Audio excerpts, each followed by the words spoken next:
America కంపెనీలకు Trump విధించిన దిగుమతి సుంకాలు శాపంగా మారుతున్నాయి. పెద్ద పెద్ద దిగ్గజ కంపెనీలే కుదేలవుతున్నాయని సమాచారం. కంపెనీలే కాదు, అక్కడి జనం జేబులు కూడా అధిక బిల్లులతో చిల్లులు పడుతున్నాయి. తాను గెలవగానే వాణిజ్య యుద్ధం ప్రారంభించే సమయంలో అమెరికా అధ్యక్షుడు డొనాల్డ్ ట్రంప్ ఏమన్నారో గుర్తుందే? అమెరికా పౌరులకు ఉద్యోగాలు కల్పించడం, వాణిజ్య లోటును తగ్గించడం, అంతర్జాతీయ మార్కెట్లలో పోటీ పడుతున్న దేశీయ కంపెనీలకు సమాన అవకాశాలు కల్పించడం తన లక్ష్యమని డంకాపదంగా చెప్పారు. అయితే నెలల తరబడి ఎడతెగని చర్చలు జరిపినప్పటికీ అమెరికా డిమాండ్లకు తల వంచడానికి అనేక దేశాలు నిరాకరించాయి. ట్రంప్ హెచ్చరికలను సైతం డోంట్ కేర్ అంటున్నాయి. దాంతో ట్రంప్ వ్యూహం అడ్డంగా బెడిసికొడుతోంది. గతాన్ని ఒక్కసారి నెమరు వేసుకుంటే డొనాల్డ్ ట్రంప్ మొదటిసారి అమెరికా అధ్యక్షుడైనప్పుడు చైనా నుంచి దిగుమతి అవుతున్న వస్తువులపై సుంకాలు విధించారు. దీంతో చైనా కంపెనీలు తమ ఎగుమతులను వియత్నాం, థాయిలాండ్, భారత్ వైపు మళ్లించాయి.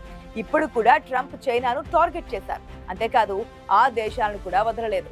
ట్రంప్ మొదలుపెట్టిన సుంకాల యుద్ధం కారణంగా యాపిల్ నుంచి ఎన్విడియా వరకు అనేక అమెరికా కంపెనీలు తమకు అవసరమైన విడి భాగాల కోసం తడిసి మోపెడిగా ఖర్చు చేయాల్సి వస్తోంది. ఎందుకంటే అవి తమకు కావాల్సిన కీలక భాగాలుగా ఆసియా దేశాల నుంచే కొనుగోలు చేస్తుంటారు. ఆసియా ఆర్థిక వ్యవస్థలకు కూడా ఇదేమంత మంచి వార్త కాదు. జపాన్ కార్లు, దక్షిణ కొరియా ఎలక్ట్రానిక్స్, తైవాన్ చిప్స్ ఇలా అనేక ఆసియా దేశాల ఎగుమతులు విదేశీ పెట్టుబడుల కారణంగా తమ ఆర్థిక వ్యవస్థలను బలోపేతం చేసుకున్నాయి. ఆయా ఉత్పత్తులకు పెరుగుతున్న డిమాండ్తో అవి అనేక సంవత్సరాలుగా వాషింగ్టన్తో వాణిజ్య మిగులును నమోదు చేసుకుంటున్నాయి. ఆసియా తయారీ రంగం అమెరికా ఉద్యోగాలను హరిస్తుందని ట్రంప్ ఆరోపించడానికి ఇది ఒక కారణం. ఈ ఏడాది మే నెలలో యాపిల్ సీఈఓతో సమావేశమైనప్పుడు మీరు చైనాలో అనేక సంవత్సరాలుగా ప్లాంట్లు నిర్మిస్తున్నారు, దీనిపై మేమేమీ అనడం లేదు, మీరు భారత్లో ప్లాంట్లు నిర్మించడం మాకు ఇష్టం లేదు, ఆ దేశం తన వ్యవహారాలను తను చూసుకోగలదు అని ట్రంప్ నిర్మోహమాటంగా చెప్పారు. మీరు అమెరికాలో విస్తరించండి, ఇక్కడ వారికి ఉద్యోగ అవకాశాలు కల్పించండి అంటూ ఒక విధంగా బలవంత పెట్టారు. బ్లాక్ మెయిల్ చేసినంత పని చేశారు. చైనా, వియత్నాం, భారత్ లో తయారయ్యే ఐఫోన్లను విక్రయించడం ద్వారా యాపిల్ తన మొత్తం ఆదాయంలో సుమారు 50% ఆర్జిస్తోంది. యాపిల్ సంస్థ ఏప్రిల్ నుంచి జూన్ మధ్య కాలంలో బంపర్ ఆదాయం పొందింది. కానీ ట్రంప్ టారిఫ్ల ప్రకటన తర్వాత దాని పరిస్థితి అనిశ్చితిలో పడింది. సుంకాల దెబ్బతో గడిచిన త్రైమాసికంలో తమ సంస్థ $800 మిలియన్ నష్టపోయిందని, ప్రస్తుతం నడుస్తున్న త్రైమాసికంలో $1.1 బిలియన్ కోల్పోయే అవకాశం ఉన్నదని యాపిల్ సీఈఓ టిమ్ కుక్ తెలిపారు. చాలా వరకు టెక్ కంపెనీలు సాధారణంగా తమ వ్యాపార వ్యూహాలను ముందుగానే నిర్ణయించుకుంటాయి. కానీ ట్రంప్ అనుసరిస్తున్న అనూహ్య టారిఫ్ విధానంతో వాటి వ్యాపారాలన్నీ కుదేలవుతున్నాయి. ఉదాహరణకు అమెజాన్ ఆన్లైన్ వ్యాపారాన్ని తీసుకుందాం. అమెరికాలో జరిపే విక్రయాలకు ఆ సంస్థ చైనాపై ఆధారపడుతూ ఉంటుంది. అయితే అమెరికాలోకి ప్రవేశించే చైనా దిగుమతులపై టారిఫ్ ఎంత విధిస్తారో ఇంకా స్పష్టంగా తెలియడం లేదు. ఎందుకంటే చైనాతో అమెరికా ఇంకా వాణిజ్య ఒప్పందం కుదుర్చుకోలేదు. అందుకే ఈ నెల 12వ తేదీ వరకు సమయం ఉంది. పరస్పరం సుంకాలను తగ్గించుకోవడానికి అంగీకరించడానికి ముందు కొన్ని వస్తువులపై ఈ రెండు దేశాలు విధించుకున్న ప్రతీకార టారిఫ్లు ఒక దశలో 145% చేరాయి. అమెరికాలో అమ్ముడవుతున్న ఐఫోన్లలో ఎక్కువ భాగం భారత్ నుంచే వస్తున్నాయని కుక్ చెప్పారు. అయితే అమెరికాతో సకాలంలో భారత్ వాణిజ్య ఒప్పందం కుదుర్చుకోలేకపోవడంతో ఆ దేశం నుంచి జరిగే దిగుమతులపై ట్రంప్ 25% సుంకం విధించారు. ట్రంప్ తొలిసారి అమెరికా అధ్యక్షుడు అయినప్పుడు అమెరికాకు తమ ఉత్పత్తులను పంపడానికి పలు సంస్థలు వియత్నాం, థాయిలాండ్ దేశాలను ఎంచుకున్నాయి. వాటి ద్వారా అమెరికాకు తమ వస్తువులను చేరవేసి సుంకాల దెబ్బ నుంచి తప్పించుకున్నాయి. ఇలా వయా రూట్లలో చేసే వ్యాపారాలను ట్రాన్స్ షిప్పింగ్ అంటారు. అయితే ఇప్పుడు ఆ పరిస్థితి లేదు. ఆ దేశం ద్వారా సరుకు పంపినా సుంకం తప్పదు. ఆసియా దేశాలతో అమెరికా జరిపిన చర్చలలో ట్రాన్స్ షిప్పింగ్ ప్రధాన అంశమైంది. వియత్నాం దిగుమతులపై అమెరికా 20% సుంకం విధిస్తోంది. అదే ట్రాన్స్ షిప్పింగ్ ద్వారా అయితే 40% టారిఫ్ కట్టాలని ట్రంప్ తేల్చి చెప్పారు.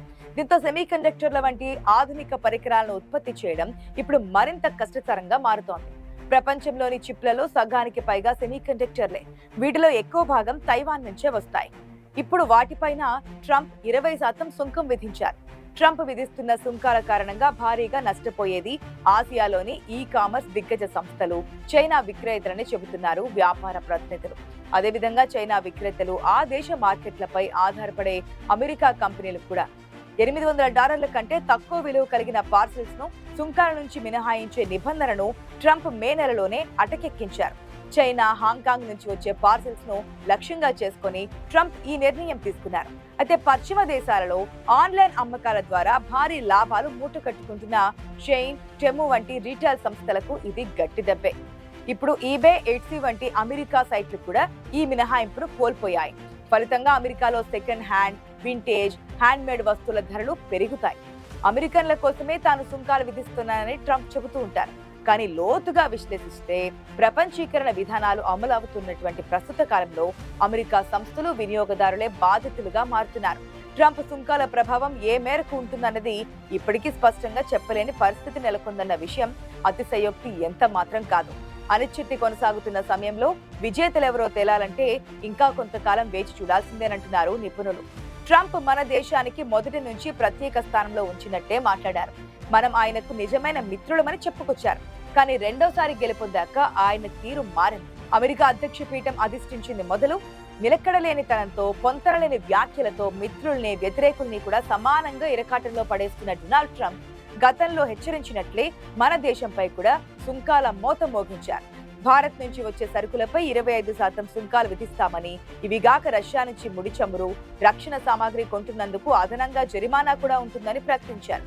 ఆ పెనాల్టీ ఎంత శాతమో చెప్పకపోయినా రష్యాతో వాణిజ్యం సాగించే భారత్, చైనాలపై 500% వరకు అదనపు సుంకాలుంటాయని ఆయన లోగడ ప్రకటించారు. కాబట్టి ఈ సుంకాల కన్నా జరిమానా వాటాయే ఎక్కువగా ఉంటుందని అంచనా వేస్తున్నారు నిపుణులు. తన ఆదేశాలను బేఖాతరు చేసినందుకు మన ఆర్థిక వ్యవస్థను డెడ్ ఎకానమీ లేదా మృత ఆర్థిక వ్యవస్థ అని దూషించడం కూడా చేశారు. అనాల్సినవన్నీ అన్నాక ఇంకా భారతదేశం మా మిత్ర దేశం, ఆ దేశంతో అర్థవంతమైన చర్చలు జరుగుతున్నాయంటూ చెప్పుకొచ్చారు. ఒక చేత్తో షేక్ హ్యాండ్ ఇస్తూ మరొక చేత్తో ఈడ్చి కొడుతున్న ఆయన హుకుం అమలైతే వస్త్రాలు, రొయ్యలు, ఆభరణాలు, వజ్రాలు, తోలు ఉత్పత్తులపై తీవ్ర ప్రభావం పడుతోంది. దాంతో ఈ రంగంలో ఉపాధి దెబ్బతింటుందని నిపుణుల అంచనా. ఈ రంగాల్లో 8,700 కోట్ల డాలర్ల విలువైన ఎగుమతులు జరుగుతున్నాయి. ఈ ఏడాది జీడీపీ 6.5% మించి ఉండొచ్చని అంచనాలున్నాయి. తాజా పరిణామాల నేపథ్యంలో అది మరింత తగ్గవచ్చంటున్నారు. నిజానికి ట్రంప్ దౌత్య మర్యాదల సంగతి మరిచిపోయినట్లే కనిపిస్తున్నారు. అదీ కాకుండా ఎవరితో ఎలా మెలగాలో కూడా తెలియనట్లుగా వ్యవహరిస్తున్నారు. బహిరంగ బెదిరింపులకు దిగుతూ తాను మాట్లాడేది అన్యాయమని అందరికీ తెలిసేలా ప్రవర్తించడం ఆయన నైజం. బ్రెజిల్ సంగతి తీసుకుంటే అక్కడ ఆ మధ్య అధికారం కోల్పోయిన బోల్సోనారో ఆయనకు చాలా సన్నిహితుడు. కాబట్టి ఆయనపై ఉన్న నేరారోపణలు ఉపసంహరించి వదిలేయాలని తాకీదు పంపారు. ఇది ఒక రకంగా పెద్దన్న దాదాగిరిలాగే ఉంటుంది. తమది అగ్రరాజ్యం కాబట్టి ఏం చెప్పినా, ఏం చేసినా చెల్లుతుందన్నట్లుగా దబాయిస్తున్నాడు. తన ఇమేజ్ డ్యామేజ్ అవుతుందని తెలిసినా పట్టించుకోవడం లేదని అంటున్నారు విశ్లేషకులు. తమ దేశానికి ఉన్నట్టే ఇతర దేశాలకు కూడా సార్వభౌమత్వం ఉంటుందని, దానికి లోబడి సంబంధాలు నెరపాలని ఆయన భావించడం లేదు. వాణిజ్య ఒప్పందాలు సాకారం కావాలంటే వాటిని కుదుర్చుకోదలుచుకున్న రెండు పక్షాలకు పరస్పర విశ్వాసం, నమ్మకం ఉండాలి. ఓపిగ్గా చర్చించాలి. మొన్న బ్రిటన్ లో మనకు ఇటీవల కుదిరిన స్వేచ్ఛ వాణిజ్య ఒప్పందమే ఇందుకు ఉదాహరణ. ఈ ఒప్పందం కోసం దాదాపు 3 ఏళ్ల పాటు చర్చలు సాగాయి. ఒప్పందం అన్నాక ఇచ్చిపుచ్చుకోడాలు, వెనక్కు తగ్గడాలు ఉంటాయి. కానీ అమెరికా అధ్యక్షుడు మాత్రం కేవలం పుచ్చుకుంటా, వెనక్కు తిరిగి ఇవ్వడం ఉండదని కుండబద్దలు కొడుతున్నాడు. మాతో ఒప్పందానికి భారత్ సుముఖంగా ఉంది, ఇక మీ సంతకాలే తరువాయి అంటూ ఛానళ్ల క్రితమే మన ప్రభుత్వం తరపున కూడా తానే ప్రకటించేశారు. మన సాగు, పాడి రంగాలను రక్షించుకునేందుకు అమెరికా నుంచి వచ్చే కొన్ని ఉత్పత్తులపై మన దేశం అధిక సుంకాలు విధిస్తోంది. ఇందుకు కారణం కూడా ఉంది. అమెరికాలో ఈ రంగాలకు భారీ సబ్సిడీలుంటాయి. దాంతో మన ఉత్పత్తులని వేరే దేశంలో కారు చౌకగా అమ్ముకోవడానికి వీలుంటుంది. అమెరికాతో పోలిస్తే మన సబ్సిడీలు చాలా తక్కువ. అవి రైతులకు లాభదాయకం కాకపోగా ఆ రెండు రంగాల్లోనూ విపరీతంగా వ్యయం పెరిగింది. రైతులు అధిక వడ్డీకి బయట అప్పులు చేయాల్సి వస్తోంది. తీరా గిట్టుబాటు ధర లభించక, అప్పులు తీరక ఆత్మహత్యలు చేసుకుంటున్నారు రైతన్నలు. రష్యాతో వాణిజ్యం పైన కూడా ఇంతే. అంత నిష్ఠూరం కన్నా ఆది నిష్ఠూరం మేలన్నట్లు ఉండే మెరుగ్గా ఉంటుంది. కానీ మన దేశం వారి ఆదేశాలు పాటించదు. 2009 నుంచి 13 మధ్య మన ఆయుధ కొనుగోలలో రష్యా వాటా 76%. అది ఇప్పుడు 36%కి పడిపోయింది. దీన్ని ఆపేయాలని తన F-35 యుద్ధ విమానాలు, MQ-9B డ్రోన్లు, P-81 సాగర ప్రాంత గస్తీ విమానాలు కొని తీరాలని అమెరికా ఒత్తిడి తెస్తోంది. నిజానికి భారత్ కు ఆయుధ అమ్మకాలపై 1960 ప్రాంతాల్లో అమెరికా నిషేధం విధించింది. కాబట్టి మనం రష్యాపై ఆధారపడడం పెరిగింది. ముడి చమురు విషయానికి వస్తే మొన్న ఫిబ్రవరికి రష్యా నుంచి కొనుగోళ్లు 25% మేర పడిపోయాయి. అదే సమయంలో అమెరికా నుంచి కొనుగోళ్లు 100% పెరిగాయి. ఓటు బ్యాంకు పెంచుకోవడం కోసం ట్రంప్ ఇరు దేశాల సంబంధాలపైన గొడ్డలు పెట్టివేశారు. దీని పర్యవసానాలు మనపై ఉన్నట్టే అమెరికా పైన కూడా ఉంటాయి.